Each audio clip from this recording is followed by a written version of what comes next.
Prabhuji class లో విన్నాను మాతాజీ, ఈ సందర్భంగా చదవాలనిపించింది. ఓ, ఆయన చాలా సంతోషపడతారు మీరు అట్లా గుర్తుంచుకొని చదివినందుకు. హరే కృష్ణ. Thank you. అప్పుడు అందరూ బైహార్ట్ చేయండి చేయండి అంటే చేసాం మాతాజీ మేము. Very nice.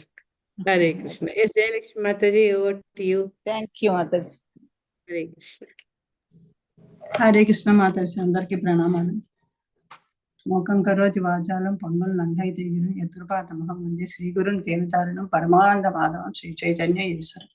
శ్రీ చైతన్య మహాప్రభు గురించి చెప్పేటంత అర్హత నాకు లేదు. ఇంకా పైగా నేను ఇంకా పూర్తిగా ఆయన గురించి ఏమీ తెలుసుకోలేదు.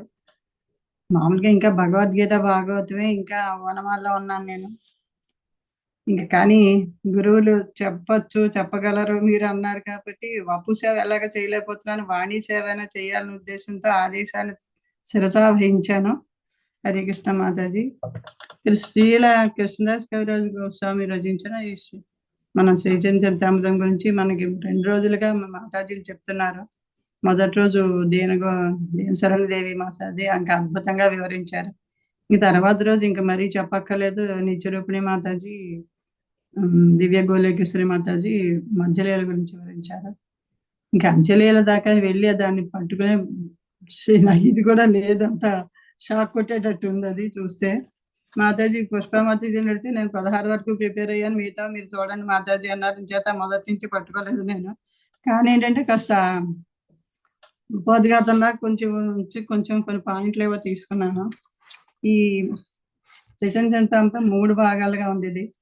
ఇందులో ఆదిలీల మొదటిది 12 అధ్యాయాలు, అది గ్రంథానికి ముందు మాటలా ఉంది అని చెప్పి మనకి చెప్పడం జరిగింది. శ్రీ చైతన్య మహాప్రభు కలియుగంలో భగవద్ అవతారం అని నొక్కి చెప్పారు శ్రీకృష్ణ కృష్ణదాస కవిరాజు గారు గోస్వామి గారు. ఇది శాస్త్ర నిదర్శనాలతో ధృవపరిచారని చెప్పి మనకి శ్రీల ప్రబోధన ఉపోద్ఘాతంలో రాయడం జరిగింది. దీనికి ఈయన ఆవిర్భావానికి ఉన్న గూఢమైన ప్రయోజనాన్ని కూడా ఆయన వెల్లడి చేశారని అని చెప్తున్నారు. ఆయన సహా అవతారాలు ఇంకా ఇందులో ఉన్న వాటిలో అనమాట. ఆయనతో వచ్చిన అవతారాలు ప్రధానమైన భక్తుల గురించి వర్ణించారు. అలాగే ఆయన ఉపదేశాల గురించి సంగ్రహపరిచారు. తర్వాత 13 నుంచి 17 అధ్యాయాల వరకు శ్రీ చైతన్యుల దివ్య ఆవిర్భావాన్ని, సన్యాసం తీసుకునేంత వరకు జీవితాన్ని వర్ణించారు.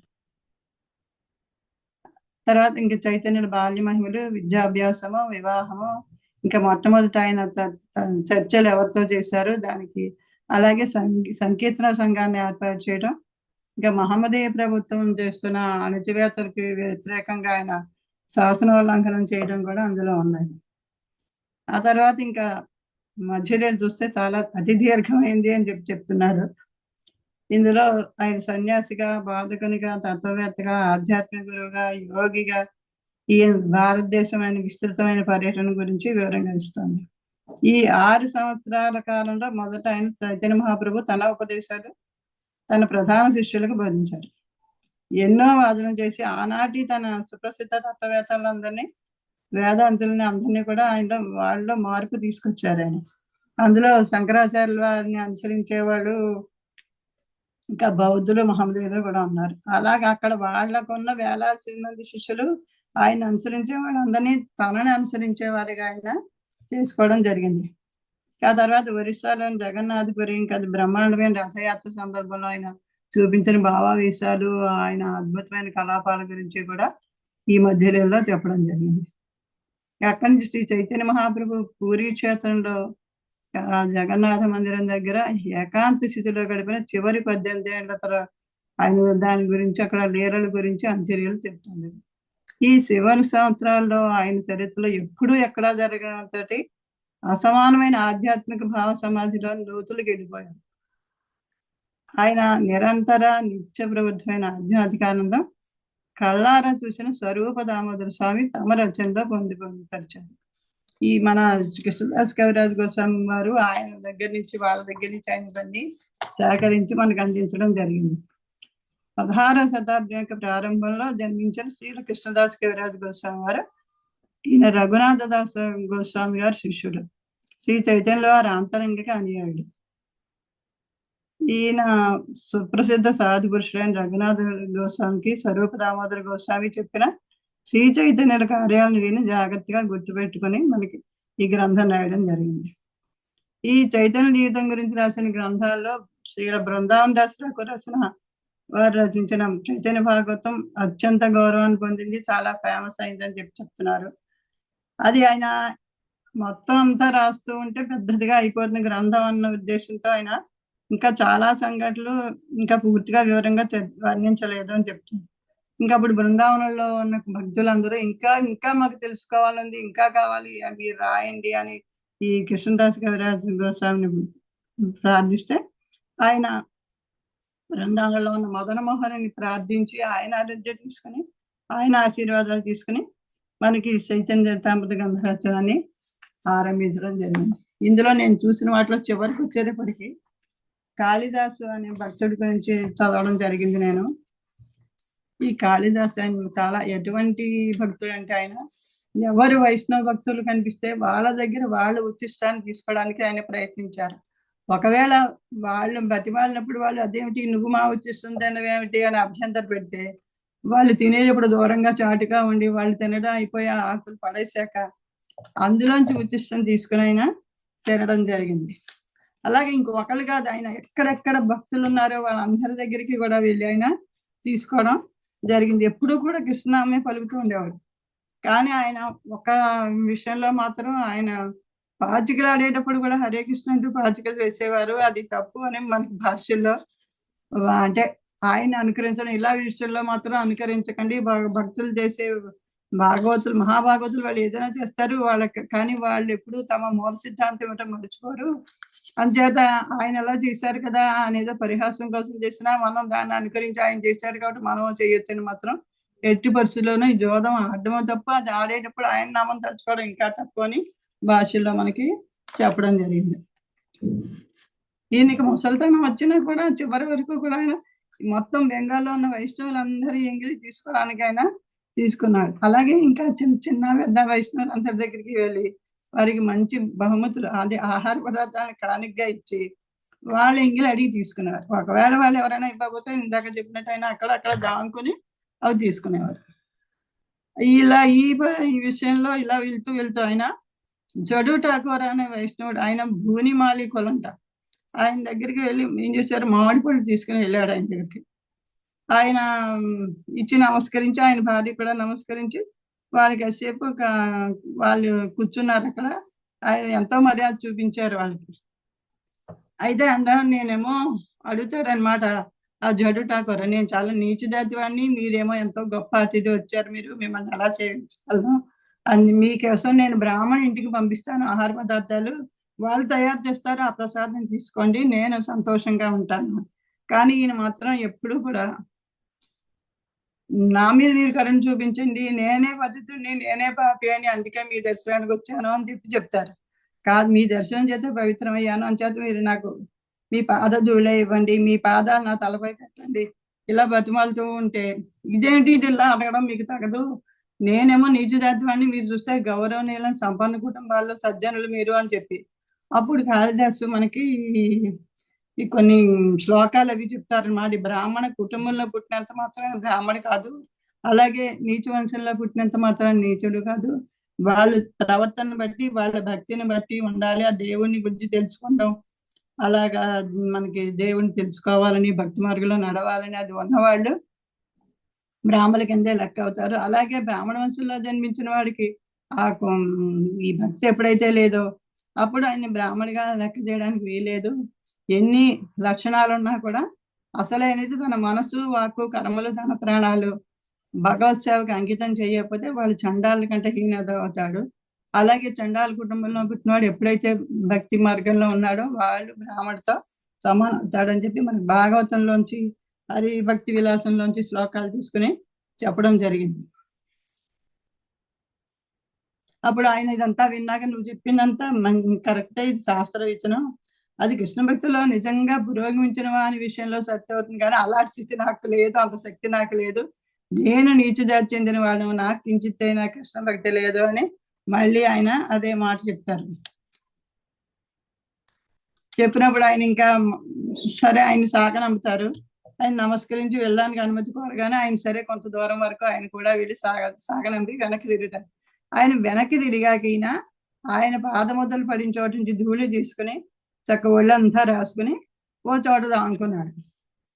తర్వాత ఆయన ఇంట్లో ఈ జడు ఠాకర్ గారు ఇంట్లోకి వచ్చి కాళిదాసు ఇచ్చిన మామిడి పండ్లను చూసి మనసులోనే కృష్ణుడికి సమర్పించుకుని నమస్కరించుకున్నారు. అప్పుడు ఆయన భార్య అరటి పళ్ళు, ఒక అరిటాకులో ఈ పళ్ళు పట్టుకొచ్చి ఆయనకి పెట్టింది. ఆయన శుభ్రంగా వాటిని తీసుకుని తిన్నారు. ఆయన తిన్నాక టెంకలు అరిటాకులో పెట్టేశారు. అప్పుడు ఆవిడ కూడా తీసుకు తింది. తిన్నాక ఈ టెంకలు ఈ అరిటాకుతో సహా పట్టుకెళ్ళి చెత్త వేసే గుంటలో పడేసింది. ఈయన అక్కడి దాకా దాముకున్నాడు కదా చోటనే, ఆవిడ అలా పడేసి లోపలికి వెళ్ళగానే అవి తీసుకుని ఇంకా ఏమైనా మిగిలితే ఆ తొక్కని టెంకని అదంతా నాకి తిన్నట్టు ఆయన తిన్నప్పుడు ఆయనక ఎంతో ప్రేమోల్లాసం కలిగింది. ఆ భక్తుల ఉచిష్టం తినడం ఆయనకి ఎంతో నచ్చింది. ఇలాగే ఈయన చేయడం వల్ల ఏంటంటే ఆయనకి చైతన్య మహాప్రభు కృప దొరికింది అని చెప్తున్నారు. ఈ చైతన్య మహాప్రభు ప్రతిరోజు జగన్నాథ మందిరానికి దర్శనానికి వెళ్తుంటారు కదా. ఆయనప్పుడు ఆయన సేవకుడు గోవిందుడు అనే అతను జలపాత్ర తీసుకుని ఆయన వెంట వెళ్తుండే. అయితే అక్కడ గుడికి వెళ్ళే దావలో ఒక గుంట ఉంటే అక్కడ మహాప్రభు గుంటలో కాళ్ళు కట్టుకుని లోపలికి వెళ్ళి జగన్నాథం దర్శించుకునేవారు. అలా వెళ్ళేటప్పుడు ఆయన ఆ గోవిందుడికి చెప్పేవారట, నా కాళ్ళు కడుక్కొని నీళ్ళు ఎవరు తీసుకోకుండా చూడు అని చెప్పి. సరే, అంతే చాలా మంది ఆయన ఆదేశాన్ని అనుసరించి తీసుకోలేదు, కానీ కొంతమంది బాగా దగ్గర భక్తులు మాత్రం ఆయన అలాగో చేసి అది తీసుకునేవారట నీళ్ళు.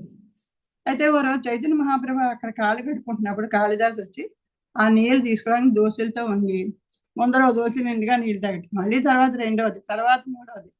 ఇంకప్పుడు చైతన్య మహాప్రభు ఆఫ్ చేశారు. ఇప్పటికే నీకు చాలా నేను దయ చూపించాను, ఇంకెప్పుడు ఇంక చేయకి, ఇంకా నీకు సాధ్యమైనంతగా నీ కోరిక నేను తీర్చాను అని చెప్పి అన్నారు. ఈయన ఎప్పుడు ఈ కాళిదాసుకి వైష్ణవుల ఎంత శ్రద్ధ ఉంది అని చెప్పి ఆయన తెలుసు, అంచేత ఆయన ఇలాగ ఆయన్ని కరుణించారు అని చెప్పి చెప్తున్నారు ఇక్కడ. అవి వెళ్ళేటప్పుడు మహాప్రభు ముందర నరసింహదేవుని దర్శనం చేసుకుని తర్వాత మన నరసింహ స్తోత్రం, నమస్తే నరసింహాయ ప్రహ్లాదహ్లాదాయన హిరణ్య కశిపర్వక్షశిలాటంక నఖాలయ ఇతో నృసింహ పరతో నృసింహ యతో యామి తతో నృసింహ బహిర్నృసింహో హృదయే నృసింహో నృసింహ మహదే శరణం ప్రపంచ ప్రార్థిస్తూ ఆయన తర్వాత లోపలికి వచ్చి దర్శనం చేసుకుని జగన్నాథుని దర్శనం చేసుకుని నివాసానికి తిరిగేలా ఆయన మళ్ళీ మధ్యాహ్న కార్యక్రమాలు పూజ చేసుకుని భోజనం చేస్తుంటారు. ఈయన ఇంకా ఆయన బయటే ఆయన ఉచిష్టాన ఇస్తారేమో అని ఆస్తా గుమ్మం బయటే చూస్తూ ఉన్నారు. అప్పుడు ఈయన చూసి ఆయన గోవిందుడికి ఏమో సైగ చేస్తే గోవిందుడు ఆయన ఉచిష్టాన్ని తీసుకొచ్చి ఆయనకి ఇస్తే ఎంతో ఆదరంతో ఎంతో సంతోషంతో దాన్ని తీసుకున్నారు. ఇదంతా ఆయన ఎందుకంటే మనకి వైష్ణవుల ఉచిష్టాన్ని తినడానికి ప్రయత్నించడం వల్లనే ఇదంతా ఆయన కృప దొరికింది. కాబట్టి మనం కూడా ఇలాగా ఇదేమిటి వాళ్ళ ఇంగిలు తినడం ఏమిటి అని అసహ్యంగా కానీ సిగ్గు కానీ అనుకోకుండా ఈ అన్నశేషాన్ని తినడానికి ప్రయత్నిస్తే ఆ విధంగా మీరు ఈ జీవిత లక్ష్యాన్ని సాధించగలుగుతారు అని మనకి అందులో చెప్పడం జరిగింది. ఈ శ్రీకృష్ణుడికి నైవేద్యం పెట్టిన ప్రసాదాన్ని మనం మహాప్రసాదం అంటాము. ఆయన భక్తులు ఆరగించిన తర్వాత అయితే ఆ మహాప్రసాదమే మహాప్రసాదం అవుతుంది అని చెప్తున్నారు. అంతేకాక మనకి చెప్తారు కదా, భక్త పదధూళి ఆరు భక్త పాదజల భక్త భుక్త అవశేష తేన మహాబలాన్ని శ్లోకం చెప్తుంటారు.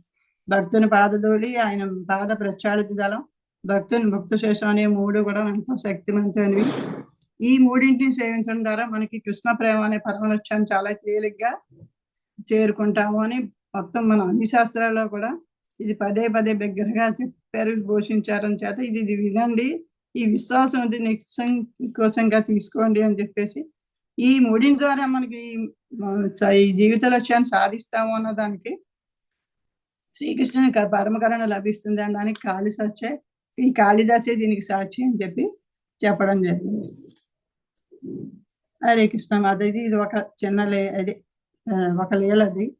తర్వాత ఇంకొకటి ఏంటంటే చైతన్య మహాప్రభు జగన్నాథపురిలో ఉన్నప్పుడు కాళిదాసు మీద పరమకరణ చూపించారు. అలాగే శివానంద సేనైనా తన భార్యని కుమారుడు పురీదాసుని అంటుకొని ఆయన దర్శనానికి వస్తారు. వచ్చినప్పుడు ఆ పిల్లాడి చేత ఆయనకి నమస్కారం పెట్టిస్తే కృష్ణనామం పలుకు అని చెప్పి చైతన్య మహాప్రభు చెప్తారు. ఆయన చెప్పాడు ఆ బాబు. అయితే పాపం శివానంద సేన కూడా అదే మహాప్రభు చెప్తున్నారు కదా, కృష్ణనామం చెప్పు అని చెప్తారు. ఆయనకి పలకలేదు.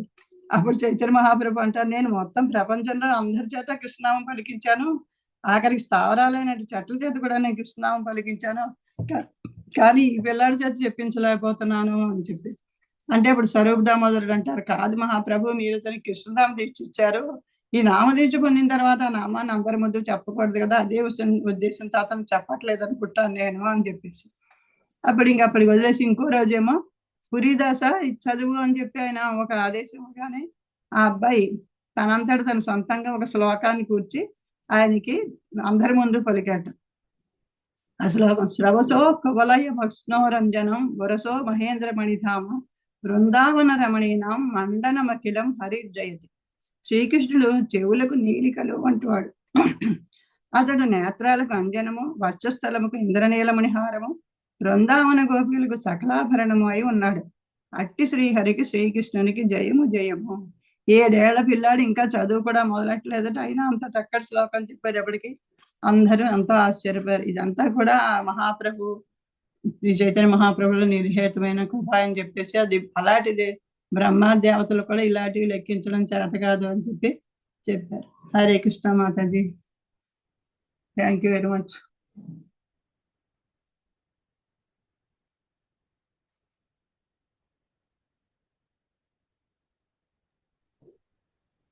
మీకు కూడా థ్యాంక్స్ మాతాజీ. చెప్పగలుగుతానో లేదో, చెప్తానో లేదో అని 3-4 రోజులు సందిగ్ధ అవస్థ నుంచి బయటికి వచ్చి నాకు మంచి 2 పాస్ట్ టైమ్స్ చెప్పారు. Thank you. ఒక్కటే ఏంటంటే పాస్ట్ టైమ్స్ చెప్పినప్పుడు అది ఇప్పుడు మధ్యలీల అయితే, అంత్యలీల అయితే అది దాని చాప్టర్ పేరు చెప్తే మళ్ళీ ఎప్పుడైనా చదువుకున్నా ఇమ్మీడియట్ గా కనెక్ట్ అయిపోతారు. ఇది అంత్యలీల 16వ chapter Mataji. Thank you. Hare Krishna. Thank you very much Mataji. Thanks అమ్మా, thank you very much. Hare Pushpa Mataji. Hare Krishna Mataji, ప్రణామ్. హరే కృష్ణ. హరే కృష్ణ మాతాజీ, నాకు ఈ అవకాశం ఇచ్చినందుకు మీకు చాలా థ్యాంక్స్ మాతాజీ. నాకు అర్హత లేదు చెప్పడానికి. చైతన్య మహాప్రభు గురించి కానీ చెప్పాలని ఉంది నాకు కొంచెం బాగా. సరే, ఎవరు రావట్లేదు, ముందుకి తీసుకుందామని చెప్పాలని ఇంట్రెస్ట్ ఉంది, తీసుకున్నా. ఏమన్నా తప్పు ఉంటే నా తప్పుగా భావించండి. హరే కృష్ణ. హరే కృష్ణ మాతాజీ, మీకు సిగ్నల్ సరిగ్గా లేదు, లాగుతున్నట్టుంది మాతాజీ. మీకు బాగా ప్రాబ్లం అది సిగ్నల్. ఇప్పుడు వినిపిస్తుందా మాతాజీ? ఇప్పుడు ఓకే, వినిపిస్తుంది మాతాజీ. వీడియో ఆఫ్ చేసుకుంటాను. హరే సిగ్నల్ కొంచెం ప్రాబ్లం ఉంటది మాతాజీ. ఇప్పుడు మాతాజీ చెప్పినట్టు అంత్యలీలలో చెప్తున్నాను. ఇందులో చాలా పాస్ట్ టైమ్స్ ఉన్నాయి, అందులో కొన్ని ట్రై చేస్తాను నేను చెప్పడానికి. చైతన్య మహాప్రభు బృందావనం నుంచి ఇక్కడికి ప్రయాగ వస్తారు. ప్రయాగ వచ్చిన తర్వాత రావడం, అక్కడ ప్రయాగలో ఏం చేస్తారంటే 10 రోజుల పాటు అక్కడ రూపగోస్వామితో కలిసి ఉంటారన్నమాట. అక్కడ రూపగోస్వామికి ఏం చెప్తారంటే, అసలు ఒక 10 days నైట్ పగలు మొత్తం కలిపేసంట రసతత్వం మీద ఉపన్యాసం ఇస్తారంట. అది మొత్తం నోట్ చేసుకొని ఉంచుకుంటారంట రూపగోస్వామి. దాని నుండి భక్తి రసామృత సింధు రాసిరంట, రూపగోస్వామి రాయడం జరిగిందంట. ఉపన్యాసం మొత్తం కలిపేసి భక్తి రసామృత సింధు అనే బుక్ రాశారు. అక్కడి నుండి మళ్ళీ ఇప్పుడు చివరి 18 years మొత్తం చైతన్య మహాప్రభు పూరిలో ఉండి ఎంతో మందిని భక్తులను చేశారు. అయితే చివరి 18 years లో జరిగినదే ఈ అంత్యలీల అన్నమాట. ఇప్పుడు మనం దాని గురించి చెప్పుకుందాం. ఇక్కడ పూరిలో ఉండి మహాప్రభు ఇప్పుడు రూప గోస్వామికి శ్రీ చైతన్య మహాప్రభు ఏం చెప్పినారంటే, మీరు బృందావనం వెళ్ళండి, అక్కడ ఉన్న శ్రీ విగ్రహాలన్నీ కూడా అవి కనుమరుగులో ఉన్నాయి మొత్తము, అంటే భక్తి లేదు లోపల ఉన్నాయి, వాటిని తీస్తారు కదా, అట్లా బయటికి తీయండి. మీరు అక్కడ మొత్తం ప్రపంచంలో ఎవరికి ఆధ్యాత్మికత కావాలనో ప్రచారం చేయండి అని అక్కడికి పంపిస్తారనమాట. తర్వాత మళ్ళీ అక్కడ మొత్తం ప్రచారం అయ్యి అది అక్కడ భక్తులను చేసిన తర్వాత మళ్ళీ మీరు జగన్నాథ్ పూరి రండి అని ఆదేశిస్తారు రూప గోస్వామికి. అయితే తను అక్కడి నుంచి ఇంకా వెళ్తారనమాట. అక్కడ మళ్ళీ చైతన్య మహాప్రభు ఒకసారి బృందావనం వెళ్ళినప్పుడు ఏం జరుగుద్దంటే అక్కడ ఒక భక్తుడు కలుస్తాడు. అతని పేరు ఏం పేరు అంటే సబుద్ధి రాయ్ అనమాట. అతను ఒక జమీందార్ అనమాట. అయితే అక్కడ జమీందారు ఏం చేస్తారంటే బృందావనంలో ఎవరు వచ్చినా గోస్వాములు ప్రభువులు ఎవరు వచ్చినా కూడా ఆ బృందావనం గురించి మొత్తం తిప్పి తిప్పి ఆ ప్రదేశాలన్నీ చూపించి ఎక్స్ప్లెయిన్ చేసి దగ్గరుండి చూసుకునే వాళ్ళంట. ఆ సబుద్ధి రాయ్ అనే అతను ఒక రాజు అనమాట. అయితే అతని దగ్గర ఒక ఒక సంఘటన జరుగుద్ది. అతని దగ్గర అంట ఒక హుసేన్ ఖాన్ అని ఒక పని చేసే అతను ఉండేవాడు. ఆ పని చేసే అతని చెరువులు తవ్వించడానికి పనికి ఉంచుకునే వాళ్ళంట అతన్ని. అయితే అతన్ని ఏం చేస్తాడంటే అతను అన్ని తప్పుడు పనులు చేసేవాడంట. అయితే ఇతను తప్పు చేస్తుండు అని అతన్ని సబుద్ధి రాయి మందలిస్తాడట. మందలిచ్చి కొరడాతోని కొడతాడంట. కొడితే అతను ఏం చేస్తాడంటే ఇంకా అతని దగ్గర ఉండకుండా వెళ్ళిపోతాడు ఇంకా కొట్టిన తర్వాత. ఆ తర్వాత ఏం చేస్తాడంటే తను కూడా కొన్ని సంవత్సరాలకి ఆ హుసేన్ అనే అతను కూడా జమీందార్ అవుతారట అక్కడ ప్లేస్ కి. అయితే ఏం జరుగుద్దంటే ఈయన జమీందారు మొత్తం పోతుంది సబుద్ధి రాయిది. పోతే అతను ఏం చేస్తాడంటే నిన్ను అట్లా అవమానించిండు కదా అని చెప్పి వాళ్ళ భార్య చెప్తుంది సుబుద్ధి రాయిని చంపమని చెప్తుందట. వినిపిస్తుందా మాతాజీ?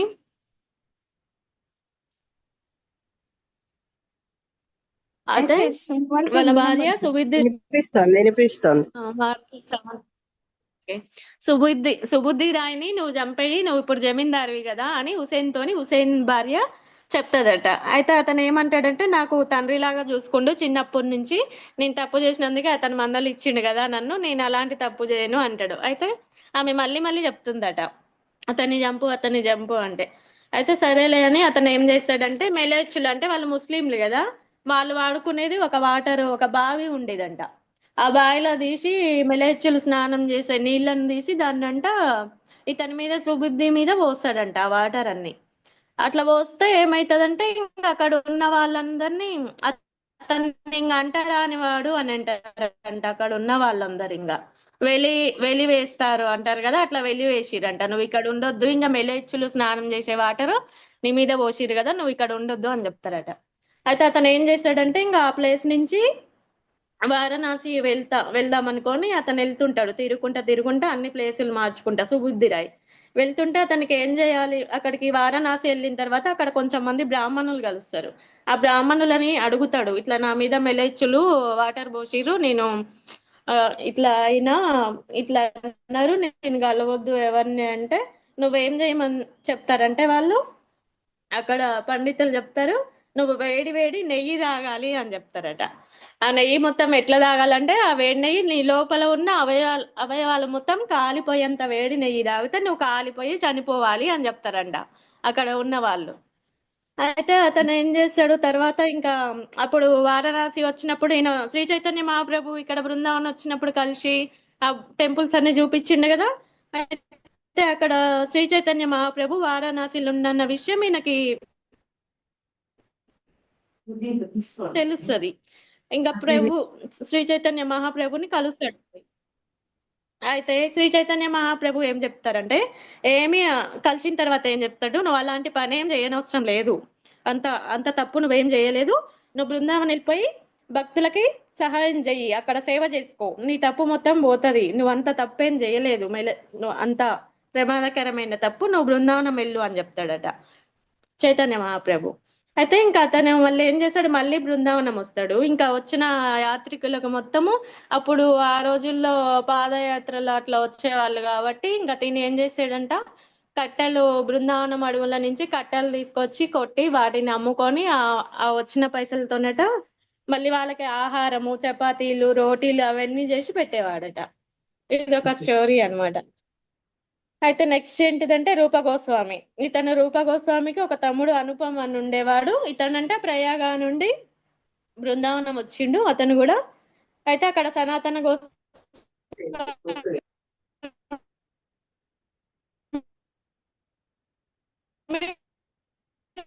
చైతన్య వినబడలేదు మహాప్రభు మాతాజీ. వారణాసిలో వినిపిస్తలేదా?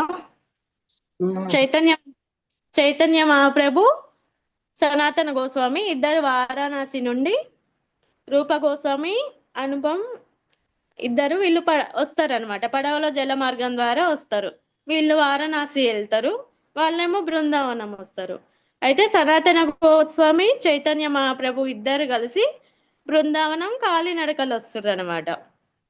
అయితే వాళ్ళు ఇటు వెళ్ళిరు, వీళ్ళు అటు వెళ్ళిరు. వాళ్ళ కోసం వీళ్ళు వెళ్తురు, వీళ్ళ కోసం వాళ్ళు వెళ్తురు, కానీ వీళ్ళు కలుసుకోలేదు అనమాట. అక్కడ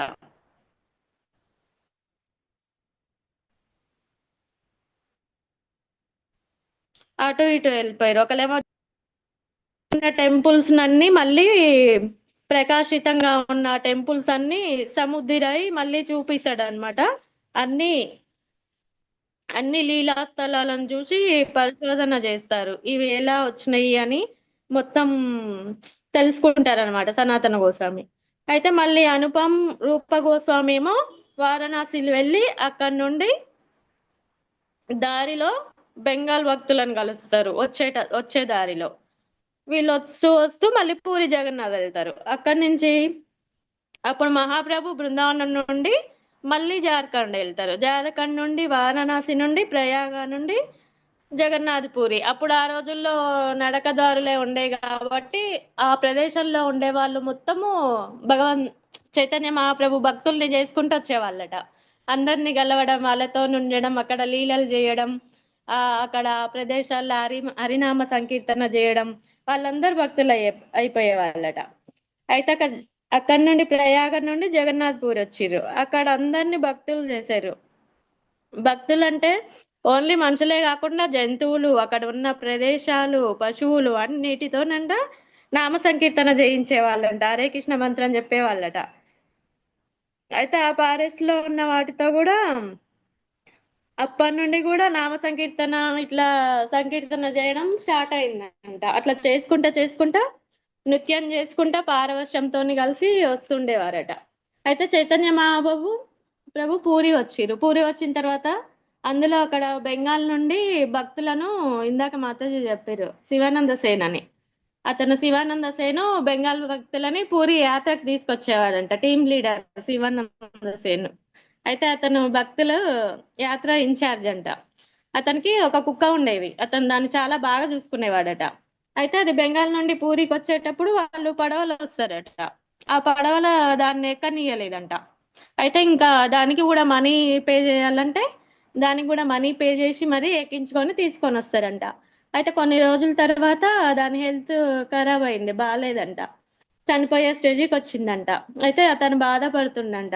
అయితే చైతన్య మహాప్రభు కలుస్తారు. ఇంకా వచ్చిన తర్వాత అక్కడికి కలిసిన తర్వాత ఏం చేస్తారంటే ఆ కుక్కకి కొబ్బరి ముక్కలు తినిపిస్తారట.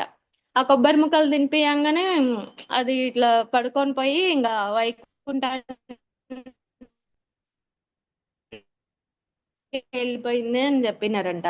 ఇంకా ఆచార్యులు తుమ్మి తోటాకూర తోమారా కపూర్ అని అంటారు. ఎందుకంటే ఒక భక్తుని ఇంటిలో ఒక కుక్కగా ఉన్నా కూడా భగవద్ధామానికి వెళ్ళొచ్చు అని చెప్పారు అనమాట. మనం నార్మల్ గా మనుషుల లాగా పుట్టేదానికంటే ఒక భక్తుని ఇంట్లో ఒక కుక్కగా పుట్టినా గాని చాలు అని చెప్పారు అనమాట. ఎన్నిసార్లు జన్మించినా పర్వాలేదు కానీ భక్తుని ఇంట్లో పుడితే అది చాలు అని చెప్తున్నారు. ఇక్కడ భక్తి చారు మహారాజ్ కంటే ఒక ఇష్టమైన పాట ఏంటిదంటే మానస దేవో గేవో జోకిచు మనోతి దేహ పదే నంద కిషోర్. నేను ఒక క్రిమిగా పుట్టినా పర్లేదు, ఒక కీటకంగా క్రిమిగా, కానీ నీ దాసునిగా పుట్టగలిగితే చాలు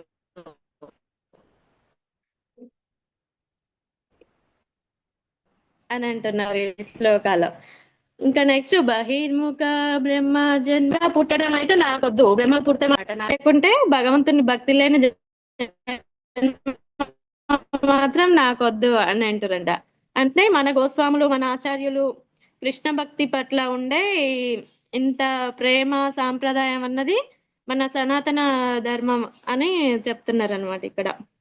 నెక్స్ట్ ఇంకో రూప గోస్వామి ఏం చేసిరంటే చైతన్య మహాప్రభువుని కలవడానికి బృందావనం నుండి ప్రయాగ నుండి అక్కడి నుండి వారణాసి వస్తారు. కృష్ణ స్టోరీ రాయాలని ఒక కళ వస్తుందంట, ఒక నాటకం రాయాలనుకుంటారంట రూపగోస్వామి. అయితే మార్గం మధ్యలో ఒక ప్రదేశానికి వస్తారు. అక్కడ వస్తుంటే మధ్యలో ఆ పేరు, ఒక ప్లేస్ పేరు అంట సత్యభామాపురం అట. అక్కడ సత్యభామాపురం లో ఏం జరిగిందంటే, ఆమె సత్యభామ కళలోకి వస్తుందట. వచ్చి ఏం చెప్తదంటే, నువ్వు కృష్ణ బృందావనం లీలలు రాయి అని చెప్తుందంట. బృందావనం లీలలు వేరే రాయి, ద్వారకా లీలలు, మధుర లీలలు వేరే రాయి అని చెప్తుందట. అయితే సపరేట్ గా రాయమని చెప్తారంట కళలో. అయితే ఓకే అని చెప్పి రూపగోస్వామి పూరికి వచ్చిరంట. అప్పుడు అక్కడ హరిదాస్ ఠాకూర్ని కలుస్తారు. పూరికి వచ్చిన తర్వాత ఇద్దరు కలిసి ఒకే దగ్గర ఉంటారంట. ఇప్పుడు హరిదాస్ ఠాకూరు, రూపగోస్వామి. అయితే అతనికి కొంచెం రూపగోస్వామికి ఆరోగ్యం బాగాలేదంట. అక్కడికి కొంతమంది బెంగాల్ భక్తులు, ఒడియా భక్తులు సపరేట్ ఉంటారు, బెంగాల్ భక్తులు వేరే ఉంటారంట. అయితే ఒడియా భక్తులలోనేమో సౌరభమ్మ భట్టాచార్య, రామానంద, వాణినంద, గోపీనాథాచార్య వీళ్ళు. బెంగాల్ భక్తులేమో అద్వైతాచార్యులు, రఘునందన, ముకుంద, పులియా గ్రామ భక్తులు ఉండేవాళ్ళంట. అక్కడ రూపగోస్వామికి అంటే రూపగోస్వామి గురించి ఎవరికి తెలియదంట. అప్పుడు చైతన్య మహాప్రభు ఏం చేస్తారంటే, ఈ రూపగోస్వామిని పిలిచి రూపగోస్వామి అందరికి పరిచయం చేశారంట రూపగోస్వామిని చైతన్య. అక్కడ మళ్ళీ రూపగోస్వామి ఏం చేసిరంటే, ఇప్పుడు సపరేట్ రాయమని చెప్పినారు కదా, రూపగోస్వామి బృందావన లీలనేమో విధవగా మాధవ అనే పుస్తకంలో రాసిరట. ద్వారకా మధురా లీలనేమో లలిత మాధవ అనే బుక్స్ రాసిరట. ఈ రెండింటికి నేమ్స్ పెట్టిరు. లలిత మాధవనేమో ద్వారకా మధుర లీలలు ఉన్నాయట.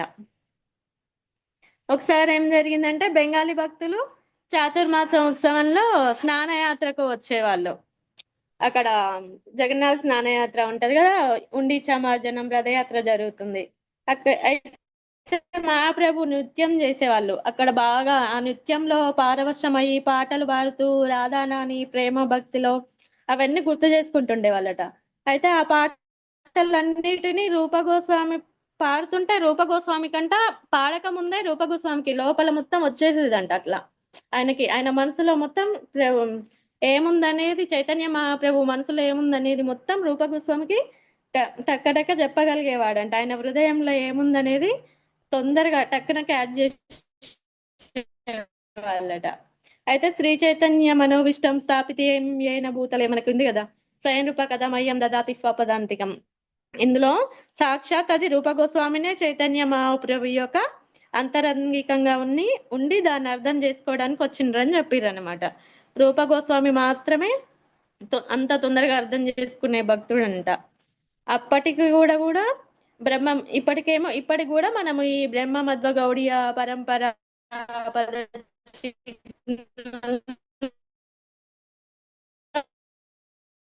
నడుస్తున్నాం. రూపగోస్వామి హ్యాండ్ రైటింగ్ అంటే ముత్యాలాగా ఉండేదంట. ఆయన ఏది రాసినా కూడా చాలా బాగా రాసే వాళ్ళని చైతన్య మహాప్రభు చాలా మెచ్చుకునే వాళ్ళంట రూపగోస్వామి. మహాప్రభు అందరికి చెప్పేవాళ్ళంట, రూపగోస్వామి చూడండి మంచిగా ముత్యాలాగా రాసిండని బాగా మెచ్చుకునే వాళ్ళంట. ఆశీర్వదించండి, తనని బృందావనం పంపిస్తున్నాను, అక్కడ భక్తి ప్రచారం చేస్తాడు, కడుపు నిండా ఆశీర్వదించండి. అట్లా లేదమ్మా, ఆగిపోయింది. బాగా డిస్టర్బెన్స్ వస్తుంది మాతాజీ. అవును. పుష్పారెడ్డి మాతాజీ మాట వినపట్లేదమ్మా.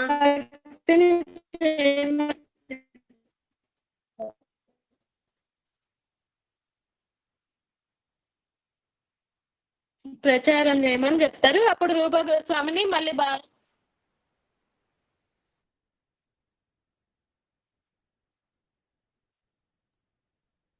ఇప్పుడు వినిపిస్తుందా మాతాజీ?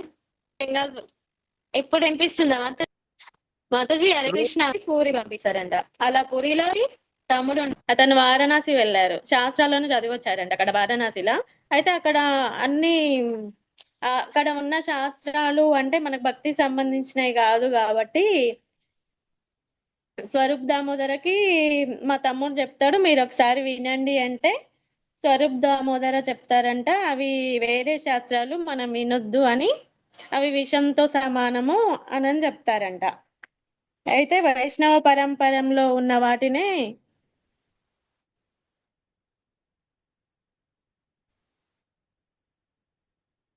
వినాలి, మనం వేరే ఇతర శాస్త్రాలు వినకుండా మాత.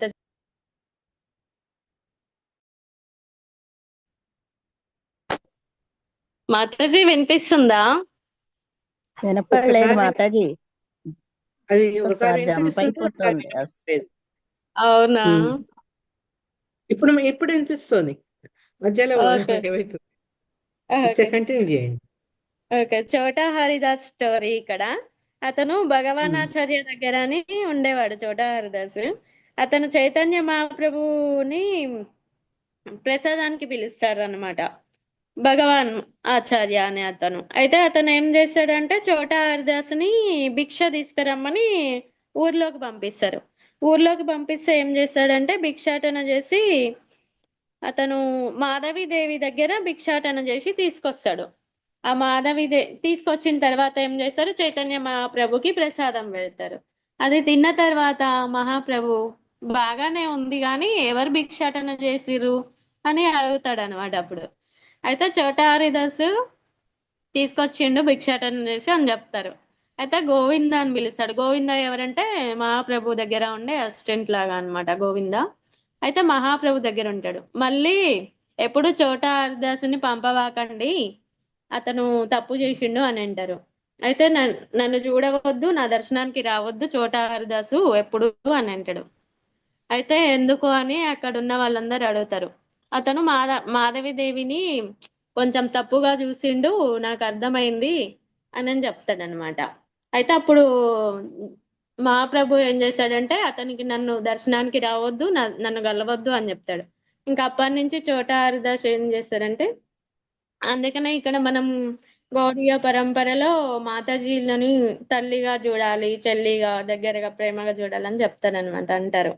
అయితే అతను దర్శనానికి వచ్చి దూరం నుండి దర్శనం చేసుకొని వెళ్ళిపోయేవాడు. చివరికి ఏం చేస్తాడు, ఇంకా మహాప్రభు నన్ను గలవడా అని అతను బాధపడి ఇంకా సముద్రంలో కలిసిపోదామని అతను వారణాసి వెళ్తాడట, ప్రయాగ వెళ్తాడు. ప్రయాగ వెళ్ళి గంగలో ప్రవేశం చేస్తాడట. అయితే కొన్ని రోజుల తర్వాత మహాప్రభు అడుగుతాడు, చోటా హరిదాస్ ఎక్కడికి వెళ్ళిపోయిండు, కనిపించట్లేడు అని అంటాడు. అయితే ఇంకా మీరు అతని కలవను మాట్లాడని అంటున్నారని అతను ప్రయాగ వెళ్ళి గంగా ప్రవేశం చేసిండు అని చెప్తారు అక్కడ ఉన్న వాళ్ళు.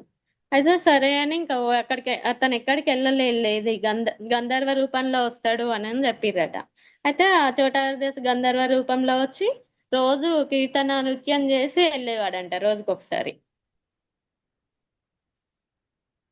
అయితే ఇంకొక పాస్ట్ టైంలో ఏం జరిగిందంటే మహాప్రభు ఆవేదనలో ఏమని అడుగుతాడంటే బాధతో కొన్ని ప్రశ్నలు అడుగుతాడంట. ఎవరిని అడుగుతాడంటే హరిదాస్ ఠాకూర్ని అడుగుతారు.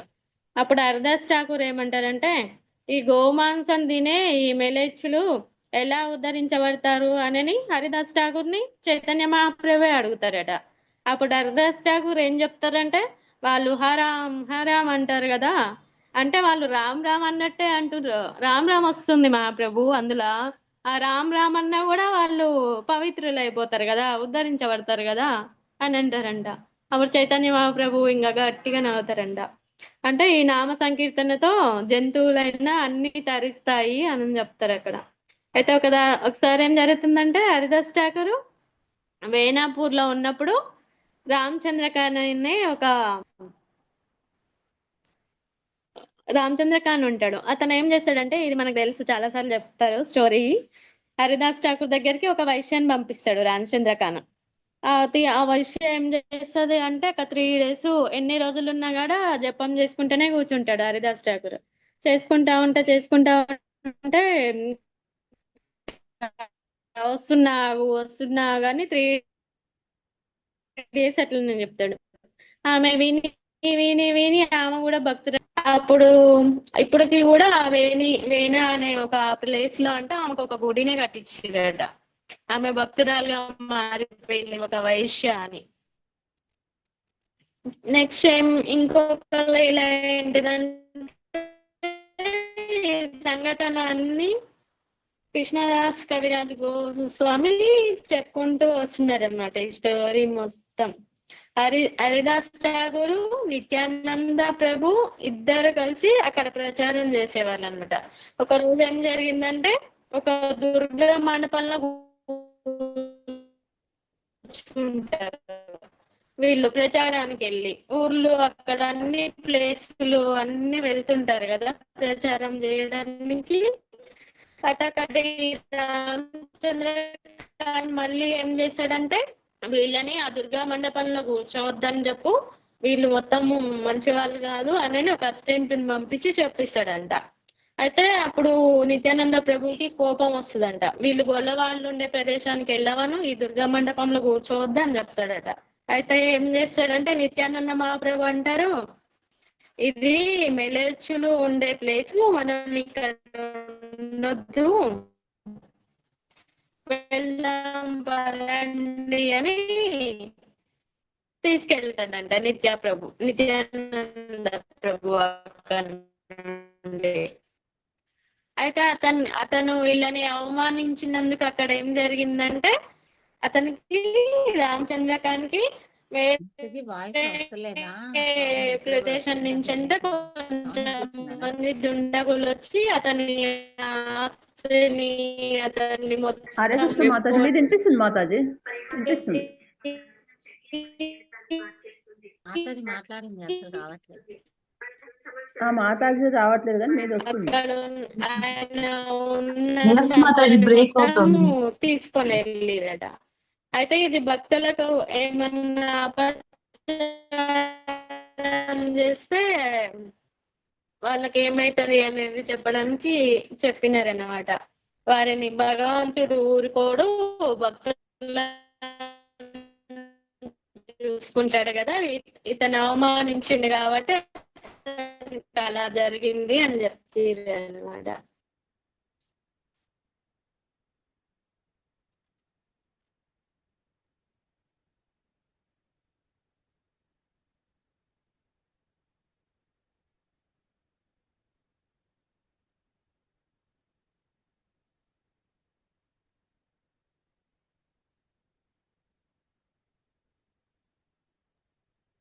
హరే కృష్ణ మాతాజీ, సైలెంట్ అయిపోయింది అంతాను.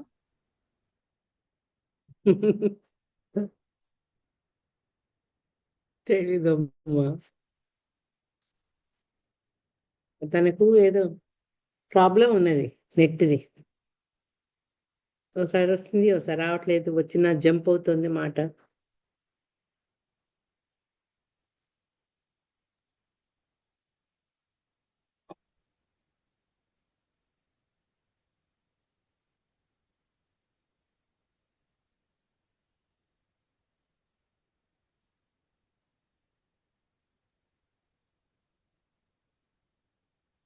మాతాజీకి నెట్వర్క్ చాలా ప్రాబ్లం ఉంటుంది మాతాజీ. అవును అవును.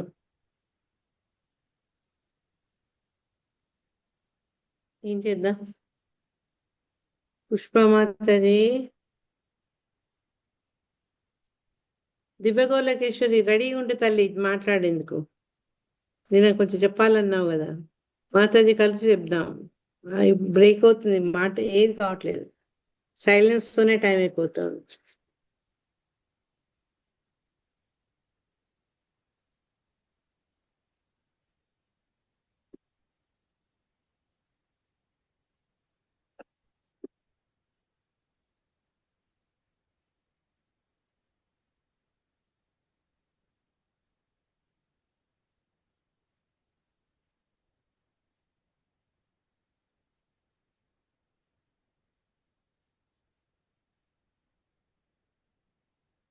మాతాజీ మీరు షేర్ చేసేయండి, ఇంకొక 10 minutes ఉంది కదా మనకి, మీరు ఏదన్నా చెప్పేసేయండి. నేను రేపు మాట్లాడతా. నువ్వు నిన్న ఏదో కొంచెం మిగిలిపోయింది అన్నావు కదా తల్లి. అది మిగిలిపోలేదు, స్టోరీస్ ఏమన్నా యాడ్ చేయాలా? అది కాదు, ఇది చెప్పు నాకు. ఏం పుష్పారెడ్డి మాతాజీ నీ క్లాసెస్ అటెండ్ అవుతుందా? ఆ, అంటే వస్తుంది అప్పుడప్పుడు. ఎందుకంటే ఆ మన ఓపెనింగ్ ప్రేయర్స్ చదవడం కానీ ఓం నమో భగవతే వాసుదేవ అనడం అన్ని your influence is very clear. వస్తారు వస్తారు. మాతాజీ వీళ్ళంతా Gaurangavani team Mataji, Hyderabad admits. Okay, సరే. తను ముందు చదువుతున్న మన క్లాసెస్ కూడా వస్తా అన్నారు మాతాజీ, మళ్ళా రాలేదు మధ్యలో. ఫస్ట్ నుంచి కూడా మేము పుష్ప బాగా మాతాజీ క్లాస్ అప్పుడు లో ఉన్నాం. వచ్చేది అవును. ఈ మధ్య ఎందుకు రాలేదు.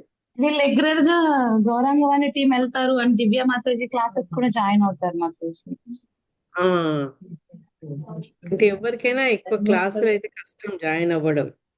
అన్ని డేలో సరిపోవు కదా, మళ్ళీ మన డ్యూటీస్ మనకు మాతాజీకి చాలా ప్రాబ్లం మాతాజీ, పాపం నెట్వర్క్ ఇష్యూ చాలా అంటే అయ్యో. చాలా. నా మ్యూజిక్ క్లాస్ లో కూడా అసలు ఎంత ట్రబుల్ అంటే పాపం తనకి చాలా ఉంటుంది జిజ్ఞాస. నిన్నైతే నైట్ అంతా కష్టపడి నోట్స్ ప్రిపేర్ చేసుకున్నారు ఈ క్లాస్ కి. సో అంటూనే ఉన్నారనమాట, నాకు నెట్వర్క్ ప్రాబ్లం రాకపోతే అంతే చాలు మాతాజీ. ఎంతసేపు పాపం ప్రే చేశాను తన కోసమే. దేవుడు వరం ఇచ్చినా పూజారి వరం ఇయ్యాడట. అట్లే ఉంది. ముందు ఇక్కడ హైదరాబాద్ సైడ్ ఏమి ఉన్నారు కదా మాతాజీ, అప్పుడు బాగా జాయిన్ అవుతా ఉన్నారు. మళ్ళీ ఏమో చేంజ్ అయినట్టున్నారు ఇప్పుడు మాతాజీ. తమిళనాడులో ఉన్నారు మాతాజీ, అక్కడ నెట్వర్క్ బాగోలేదు. మాతాజీ రికార్డింగ్ ఇక్కడ ఆపినా ఉన్నప్పుడు మాతాజీ. అన్నిట్లో బాగా. అమ్మ ఎవరైనా చెప్తారా రికార్డింగ్ ఆపినా? రికార్డింగ్ నడుస్తుందా? అవును మాతాజీ. మరి ఏమో తెలియదు కదా. దివ్య లోకేశ్వరి మాతాజీ ఏదైనా చెప్తావు ఫాస్ట్ టైం? ఫాస్ట్ ఎవరైనా ఒక్కళ్ళు 10 minutes యాడ్ చేయండి మాతాజీ, నేను రికార్డింగ్ క్లోజ్ చేస్తాను. అదే మాతాజీ పాస్ట్ టైం అంటే కాదు కానీ భగవంతుడు ఎందుకు కలర్స్ గా ఒక్కొక్క యుగంలో ఒక్కొక్క కలర్ వచ్చారో దాని గురించి చెప్పను. చెప్పు. అంటే కలర్ కి భగవంతుడికి రావడానికి ఏంటి అనేది విన్నాను, నాకు కొంచెం ఇంట్రెస్ట్ గా అనిపించింది. No problem. రైట్. అయితే మనకి ఇప్పుడు ప్రస్తుతం మనం హరే కృష్ణ, అందరికి ప్రణామాలు, శిరపాదికి చేయి, మరాజ్కి చేయి. అయితే ఇప్పుడు మనం చూస్తున్నట్టు భగవంతుడు అనేక అవతారాల్లో వస్తున్నాడు. అయితే మరి ఈ చైతన్య మహాప్రభువుని ఎక్కడ అవతారంగా చెప్పలేదు, కానీ మనం భగవంతుడు అంటున్నాము. భగవంతుడు అవతారం కూడా అనట్లేదు, సాక్షాత్తు భగవంతుడే అంటున్నాం కదా. ఎందుకు అలా అంటున్నాం అంటే దానికి అనేక కారణాలు ఉన్నాయని మనం రోజు చెప్పుకుంటూనే ఉన్నాము. ఆయన గుణాలు గుణలీలలు, మరి శాస్త్రాల్లో చెప్పిన దాని ప్రకారము మనకి ఆయన భగవంతుడు అని చెప్తున్నారు. అయితే దాని గురించి సార్వభౌమ భట్టాచార్య వారు ఇలా రాస్తారండి. ఆయన ఒక పండితుడు. ఆయన పురి రాజు ఉంటాడు కదా, ప్రతాపరుద్ర, తన దగ్గర మంత్రిగా ఉంటారు. ఆయన దగ్గర చాలా మంది శిష్యులు కూడా ఉన్నారు. అయితే ఆయన ఈ చైతన్య మహాప్రభు గురించి చెప్తారంట. మనకి శ్లోకం ఉంటది కదా, నవగౌరవరం నవ పుష్పసరం అంటారు, కానీ కీర్తనలో కూడా చెప్తారు నవ భావహరం. అయితే ఎందుకు అయితే చైతన్య మహాప్రభు యొక్క ఆ శరీర ఛాయ కాంతి ఎందుకు అలా గౌరవరం అంటే బంగారు మేము ఛాయ అని చెప్తారు, గోల్డెన్ కలర్ అని చెప్తుంటారు కదా. ఎందుకున్నారు అనేది ఇక్కడ క్వశ్చన్. మరి అన్ని అవతారాల్లో భగవంతుడు వస్తాడు, చైతన్య మహాప్రభు కూడా వచ్చాడు. మరి ఆ అవతారాలకి దీనికి ఏంటి ప్రత్యేకత అనేది చెప్తారు. ఏంటి అంటే డిఫరెన్స్ కలర్ గురించి చెప్పారు ఇక్కడ. అంటే మిగతా అవతారాల్లో భగవంతుడిని కీర్తించడం చేయడము దీన్ని ఏమంటారంటే మోక్షం, ముక్తికి మార్గం అని, ఆ భగవంతుడి యొక్క ప్రేమ, అతని పైన ప్రేమ పెరుగుతుంది అని చెప్తారు. అయితే కలర్స్ గురించి చెప్తే గోల్డెన్ కలర్ అని ఎందుకు అలా వర్ణించారు అంటే మనం చూస్తే రంగు అనేది మన భావాన్ని సూచిస్తుంది అని చెప్తున్నాం. ఇక్కడ కలర్స్ గురించి చెప్పారు. ఎటువంటి భావంలో మనం ఉంటే అటువంటి కాంతి మనలో కనిపిస్తుంది అని చెప్తుంటారు. అయితే మామూలుగా మనం చూస్తూ ఉంటాం కదా, మనం ఎవరి మీద కోపంగా ఉన్నా, గట్టిగా అరిచినా, గొడవలు పడినా, ఇలాంటి టైంలో మనం మారిపోతుంటాయి. మన కళ్ళు రెడ్గా తెల్లగా ఉండే వాళ్ళకైతే ఇంకా ఇలా ఎరుపు కలర్లో కనిపిస్తూ ఉంటాం కదా. అలా ఎర్రగా మారిపోతారని, బాధగా ఉంటే ఇట్లా పేలిపోయినట్టు ఒక రకంగా ఆ కనిపిస్తుంటారు కదా. తెల్లగా బాధగా అదే పేలిపోయినట్టు అలా. అంటే సపరేషన్ కి తెలుపు రంగుని చెప్పారు ఇక్కడ. ఇంకా చాలా ఉంటాయేమో, కానీ నేను విన్న దాంట్లో మాత్రం కొద్దిగా ఉంది. అందుకని రెడ్ అనేది క్రోధాన్ని సూచిస్తున్నాను, కాషాయం అయితే మనకు వైరాగ్యాన్ని సూచిస్తున్నాను, గ్రీన్ కలర్ అయితే రూల్స్ రెగ్యులేషన్స్ నియమ నిబంధనలను సూచిస్తాయని చెప్తారు. నాకు ఇవి వింటున్నప్పుడు ఏమనిపించిందంటే, మనం అవి ఉంటాయి కదా సిగ్నల్ లైట్ ఉంటాయి కదా, రెడ్, గ్రీన్, ఎల్లో, అలా గుర్తుకు వచ్చింది. ఎందుకు అలా పెట్టారు అనేది మనకు అందులో ఉంటుంది కదా ఇన్స్ట్రక్షన్స్. అలా అనిపించింది. దానికి దీనికి కూడా కొంచెం పోలికలు ఉన్నాయనిపించింది. అయితే రాముడు మనకు ఏ కలర్ లో ఉన్నాడంటే గ్రీన్ కలర్ లో వస్తాడు కదా. అయితే ఆయన ధర్మాన్ని నియమాలను పాటిస్తాడు. అంటే ఏదేమైనా సరే ఆయన ధర్మం తప్పను అంటారు. తండ్రికి ఇచ్చిన మాట అనేది తల్లి ఓకే చెప్పినా వద్దని చెప్పినా గానీ ఆయన వినడు కదా. తండ్రికి ఏదైతే మాట ఇచ్చానో ఆ మాట నేను జవదాటను అని చెప్పి ఆ మాట నెరవేరుస్తానని చెప్పి ఆయన అక్కడే ఉంటారు. అది చెప్తున్నారు. అయితే ఆధ్యాత్మిక జగత్తులో చూసినప్పటికీ కూడా ఈ కలర్ల గురించి ఉంది.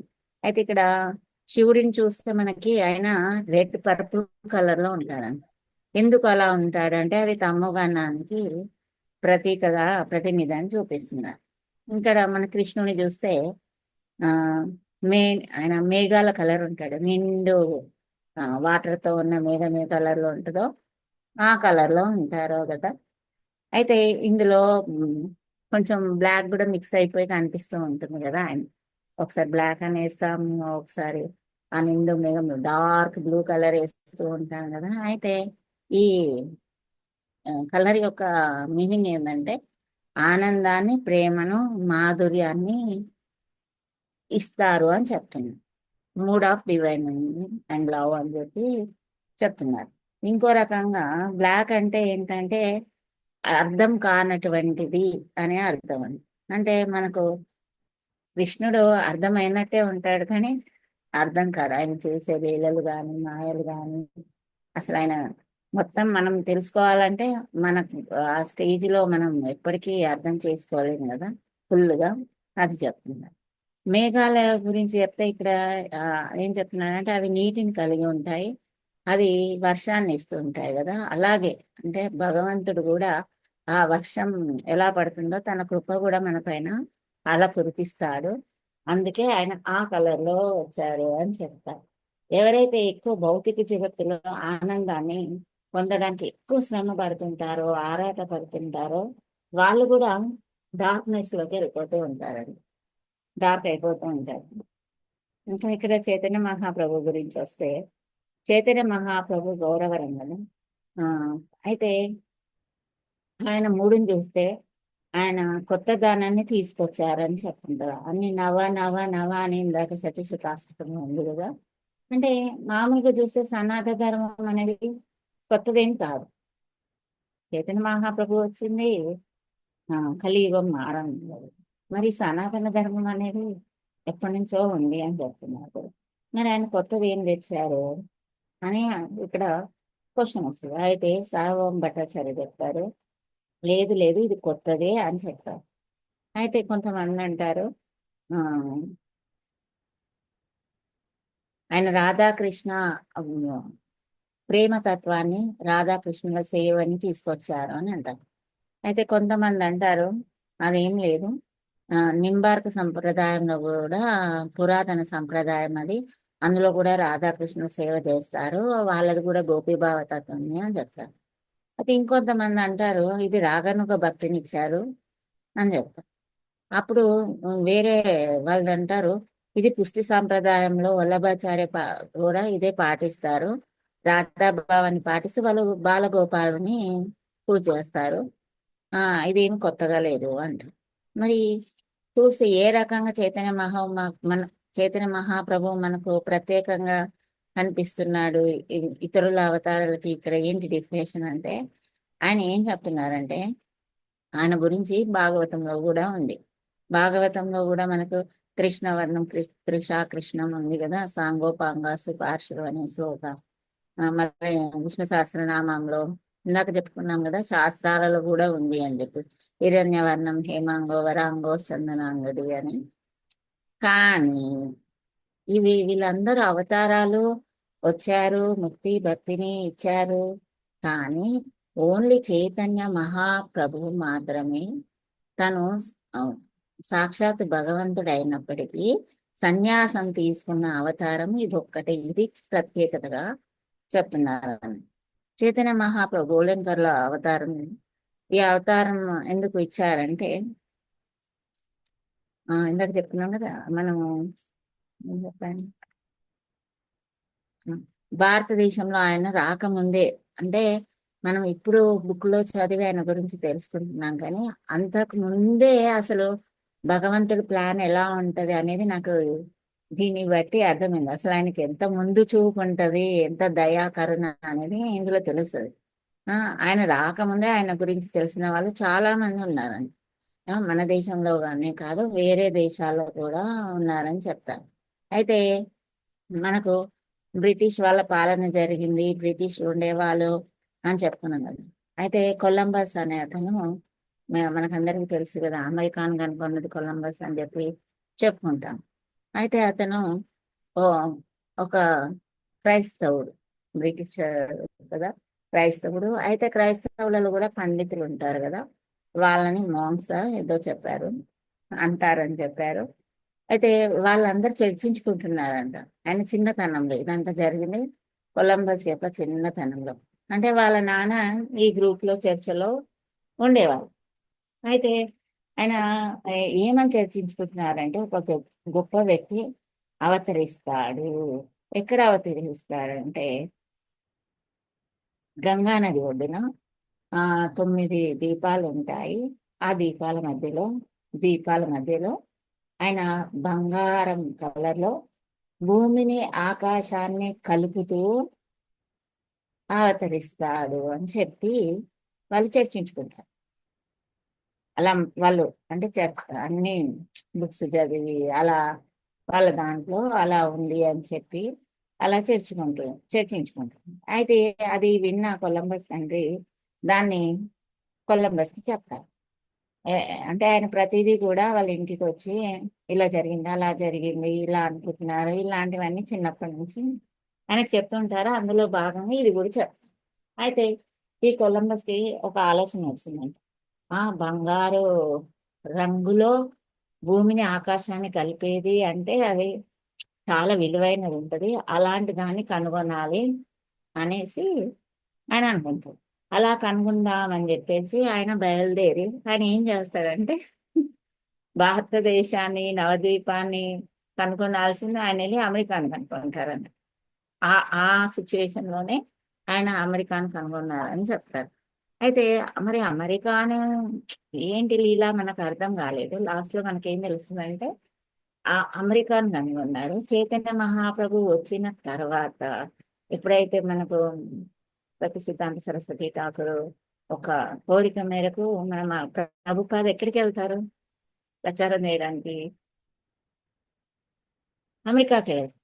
అమెరికా వెళ్తారు. అమెరికాలో ఇంగ్లీష్ ఎక్కువ ఉండాలి కదా. భక్తి సిద్ధాంత సరస్వతి గారు ఏం చెప్పారు, నీకు ఇంగ్లీష్ బాగా వచ్చు కాబట్టి నువ్వు పుస్తక ప్రచురణ అన్ని చెయ్యి, అక్కడ వెళ్ళి ప్రచారం చెయ్యి అని చెప్పారు. ఇక్కడ ఏం చెప్పారు, నవద్వీపంలో ఆయన అవతరిస్తారు అని చెప్పారు. ఇదంతా ఎప్పుడో జరిగింది. కానీ ఇప్పుడు మనం అవన్నీ చూసుకుంటే భగవంతుడు ఎంతో ముందు చూపుగా అక్కడ అమెరికాను కనుగొనడం, ఇక్కడ చైతన్య మహాప్రభువు రావడం, ఆయన శిష్యులు రావడం, ఆ శిష్యులు మన ప్రభుపాదులు గురు పరంపరలో ఉండడం, ఆయన వెళ్ళి అక్కడ ప్రచారం చేయడం, అక్కడ నుంచి ఇక్కడికి రావడం. అయితే ఈయనకు తెలీదు అసలు బంగారు వర్ణంలో నింగి ఆకాశం అంతా కలుస్తుంది అంటే ఆయన ఏదో ఒక వస్తువుగా చూస్తాడు, కానీ ఇలా చైతన్య మహాప్రభువు భగవంతుడని ఆయనకు తెలియదు అన్నమాట. అయితే మరి ఎలా దీన్ని అంటే ఇప్పుడు హరే కృష్ణ మహామంత్రంతో భూమి మీద జనులందరూ కూడా ఉద్ధరింపబడి భగవంతుని చేరుతున్నారు. అంటే నింగి ఆకాశం మొత్తం అంతటా ప్రపంచం అంతటా మొత్తం ఈ హరినామ సంకీర్తన అనేది జరుగుతుంది కదా, అది అలా వర్ణించబడింది అని చెప్తాడు. అలా అయితే మరి చైతన్య మహాప్రభు యొక్క ఆధ్యాత్మిక ప్రచారంలో 3 విషయాలు ఉంటాయని చెప్తాను. ఆ 3 విషయాలు ఏం చెప్పారంటే, ఒకటి జీవదయ, ఒకటి నామరుచి, 3 వైష్ణవ సేవ. ఈ 3 ఒకటే దాంట్లో కలిపి ప్రచారం చేయడం అని చెప్తాను. అంటే జీవితం అంతా కూడా భగవంతుని నామాన్ని చేస్తూ, వైష్ణవుల సేవ చేస్తూ, జీవుల మీద దయతో వారికి భగవంతుని ప్రేమను చెప్పడం, వారికి ఇవ్వడం, వారిని అందులోకి తీసుకురావడం అనేది ముఖ్యంగా దానిని చెప్పడానికి తను వచ్చారు అని చెప్తారు. ఇవంతా కూడా భాగవతంలో ఉన్నాయని చెప్తున్నారు. అందుకని భగవంతుడు చైతన్య మహాప్రభువే భగవంతుడు అని చెప్పి ఇక్కడ చెప్తున్నారు. సరే, అంటే భగవంతుడు సాక్షాత్తు అనే దాంట్లో మనం ఎలా నమ్మాలి అంటే ఇవన్నీ ఇచ్చారు. లేదంటే ప్రతి ఒక్కరు కూడా మా ఇంటి దగ్గర వాళ్ళు ఉన్నారు, మా పరంపరలో వీళ్ళు ఉన్నారు, వీళ్ళు ఇలా చేశారు, వాళ్ళు ఎలా చేశారు, వాళ్ళు కూడా దేవుడే, ఆవిడ కూడా మాతనే, ఆవిడ కూడా ఆయన కూడా భగవంతుడే, ఆయన కూడా మేము భగవంతుడు అంటాము, ఇలా అన్నీ వచ్చేస్తున్నాయి. కాబట్టి మనం ఇలా తెలుసుకోవచ్చు అని చెప్తాం.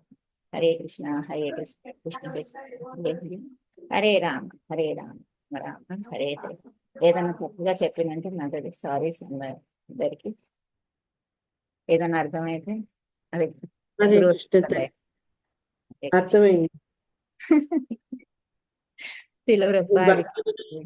భక్తి వినోద్ ఠాకూర్ దగ్గర నుంచి మొదలుపెట్టి భక్తి సిద్ధాంత సరస్వతి, మళ్ళీ ఆయన భక్తి వేదాంత శిల ప్రభుపాదకి ఇన్స్ట్రక్షన్స్ ఇవ్వడము, ఇవన్నీ కూడా భగవంతుని పట్ల నిర్ణయింపబడినవి అని చెప్తున్నావు. సాధారణ ఘటనలు కావు, అసాధారణ ఘటన, భగవంతుడితో ప్రేరితమైన ఘటన అని చెప్తున్నా. థ్యాంక్స్.